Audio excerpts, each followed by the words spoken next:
WBAP in Dallas. Deborah, you're up on the Savage Nation. Go ahead, please. Hello, Dr. Savage. It's a real honor to get to speak with you. You're a very favorite of mine. But I do have conflict with you and your stance on theistic evolution. Post-Watson and Crick, there's just too much information available for theistic evolution or even one species to another to have occurred. It's been proven mathematically impossible as not having enough time, matter, or space for that to take place. So, well, wait a minute. It's been proven by whom? I want to send you a website. No, I'm not going to let you put out a website because that's just someone's biases.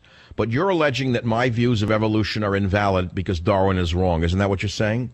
Yes, I think Darwin was... And who declared Darwin wrong? Which genius preacher said Darwin is wrong and proved that Darwin is wrong?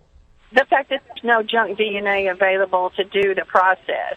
Epigenetics has disproved the fact that there's even junk DNA available for the random selection and the type. I don't think you're correct at all. I don't know where you're coming up with this idea. I suppose you're a religious person who want to believe that God created all the animals neatly, all at once, and then nothing evolved since then. Isn't that what you're saying?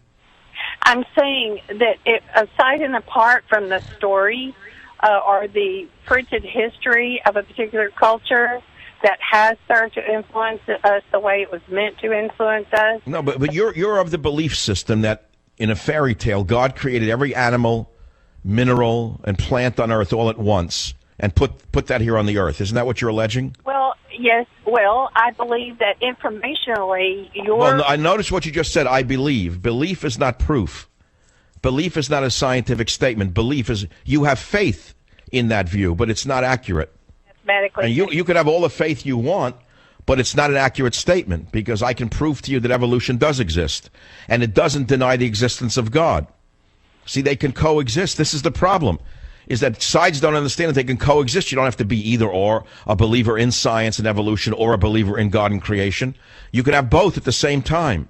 About the scientific method? I'm sorry, what did you say? Did you just get through talking about the scientific method? Well, what are you getting at? I'm getting at that there's a scientific methodology, not mythology, that has been applied to the statements that I've made, and they're available. Yeah, but you're just speaking in generalities. You're trying to annihilate some of the greatest minds in the history of man to conform to your limited view of the creation of the world in 7 days by God. I mean, how many people are going to believe that? If you want to believe it, but don't tell me to believe it because I know it's not true. Well, unless, now wait a minute, unless, here comes the mind blower, unless, while the Bible says God created all in 7 days, a day to God could have been 1,000,000 years, couldn't it?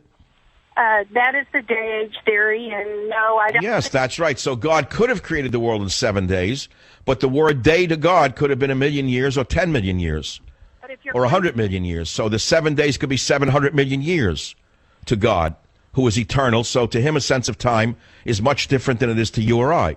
So that is how you can accord both viewpoints without having to negate the other. But so this is what I'm saying. I don't think you have to throw out evolution in order to believe in God, nor do you have to throw out God in order to believe in evolution. Well, I think evolution is more of a mythology than anything that you've mentioned. Well, you can think it all you want. That's your right to think it and to believe it, but it's not true. It somehow violates your faith that God in his heaven created the earth in 7 days and put all the little animals there. Every animal on earth was there exactly as they are, whether it be the dinosaur or the poodle. Now you'll tell me there were no dinosaurs next, right? Is that coming next?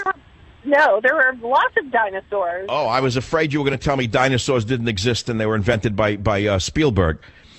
Let me give you a little example about evolution. We talked about last week on the show about, let me do it when I come back, about the evolution of foxes in just a few years, as proven in a Russian laboratory. He was able to change the evolutionary development of the fox in only a few years, which proves that evolution has occurred and can still occur. Join the Savage Nation. Call now, 855-400-SAVAGE.